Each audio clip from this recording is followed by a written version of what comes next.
আসসালামু আলাইকুম ওয়া রাহমাতুল্লাহ। চেহারা দিকে তাকিয়ে 3 বার সূরাতুল কাউসার পাঠ করলে কি হয়, কি লাভ হয়? হ্যাঁ, এই বিষয়ে সম্পূর্ণ আলোচনা করার চেষ্টা করব। খুব ছোট এই ভিডিওটি, খুবই ছোট হবে। সম্পূর্ণ ভিডিওটি দেখার চেষ্টা করবেন। আপনারা এই আমলটি খুব সহজেই করতে পারবেন, সকলেই করতে পারবেন। তো এই জন্য আপনারা সম্পূর্ণ ভিডিওটি দেখার চেষ্টা করবেন। তো যারা এই চ্যানেলে নতুন আসছেন, এখনও পর্যন্ত চ্যানেলটি সাবস্ক্রাইব করেন নাই, অবশ্যই চ্যানেলটি সাবস্ক্রাইব করে পাশে থাকবেন। এই চ্যানেলে আরও নতুন নতুন ভিডিও আসবে ইনশাআল্লাহ।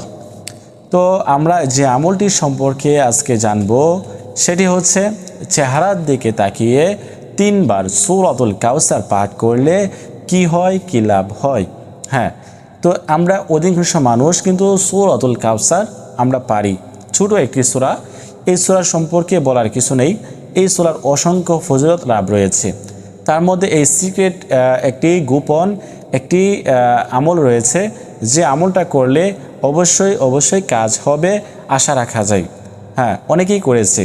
সেজন্য আপনাদেরকে বলবো, আপনারা অবশ্যই যারা এই আমলটি করবেন তারা আমাকে কমেন্ট করবেন যে আমি এই কারণে আমরা এই আমলটি করতে চাই। তো এই আমলটি যে কারণে করবেন অবশ্যই কমেন্ট করবেন। আর আমি কমেন্ট দেখে আল্লাহ তাআলার কাছে দোয়া করব যাতে করে আল্লাহ তাআলা সকলের মনের আশাগুলো পূরণ করে দেন। সম্মানিত দিনী ভাই বোনেরা, তো আমরা কি করব, চেহারা থেকে তাকিয়ে এই আমলটি করতে হবে আমাদের। সেজন্য শর্ত হচ্ছে যে যার চেহারা দিকে তাকিয়ে পাঠ করবেন ওই ব্যক্তি যাতে আপনার সম্মুখে থাকে। তো ওই ব্যক্তির চেহারার দিকে তাকিয়ে আপনাকে আমলটি করতে হবে। আর যদি চেহারার দিকে না তাকিয়ে আমলটি করেন তাহলে কিন্তু কাজ হবে না।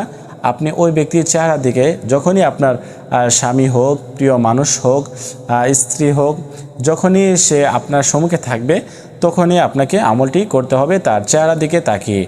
তো এই জন্য আপনাকে সর্বপ্রথম করতে হবে কি, 3 বার ইস্তিগফার পাঠ করতে হবে। আস্তাগফিরুল্লাহ আস্তাগফিরুল্লাহ আস্তাগফিরুল্লাহ। তারপরে 3 বার দুরূদ শরীফ পাঠ করতে হবে, যে দুরূদ শরীফ আমরা নামাজের মধ্যে পড়ে থাকি, দুরূদে ইব্রাহিম। আল্লাহুম্মা সাল্লি আলা মুহাম্মাদিন ওয়া আলা আলি মুহাম্মাদ كما صليت على إبراهيم وعلى آل إبراهيم إنك حميد مجيد اللهم بارك على محمد وعلى آل محمد كما باركت على إبراهيم وعلى آل إبراهيم إنك حميد مجيد। তো এরকমভাবে সম্পূর্ণ দুরূদ শরীফ আপনাদেরকে পাঠ করতে হবে। যারা এই দুরূদ শরীফ পারেন না তারা শুধুমাত্র সাল্লাল্লাহু আলাইহি ওয়াসাল্লাম কয়েকবার পাঠ করে নেবেন, সাল্লাল্লাহু আলাইহি ওয়াসাল্লাম সাল্লাল্লাহু আলাইহি ওয়াসাল্লাম। তারপরে আপনাদেরকে কি করতে হবে, আর কিছুই করতে হবে না। ওই ব্যক্তির চেহারা দিকে তাকিয়ে সূরাতুল কাউসার 3 বার পাঠ করতে হবে। তো ওই ব্যক্তির চেহারার দিকে তাকিয়ে আপনি 3 বার সূরাতুল কাউসার পাঠ করবেন। আউযু বিল্লাহি মিনাশ শাইতানির রাজিম, বিসমিল্লাহির রহমানির রহিম। ইন্না আ'তাইনাকাল কাউসার ফাসাল্লি লিরাব্বিকা ওয়ানহার ইন্না শানিআকা হুয়াল আবতার বিসমিল্লাহির রহমানির রহিম। ইন্না আ'তাইনাকাল কাউসার ফাসাল্লি লিরাব্বিকা ওয়ানহার ইন্না শানিআকা হুয়াল আবতার। তো এরকমভাবে সূরাতুল কাউসার 3 বার পাঠ করতে হবে ওই ব্যক্তির চেহারা দিকে তাকিয়ে। এবং পাশাপাশি আপনারা চাইলে এই আয়াতটিও পাঠ করতে পারেন, কোরআন শরীফের একটি আয়াত, সেটি হচ্ছে ওয়া আলকাইতু আলাইকা মাহাব্বাতাম মিন্নি। এই আয়াতটি আপনারা পাঠ করতে পারেন।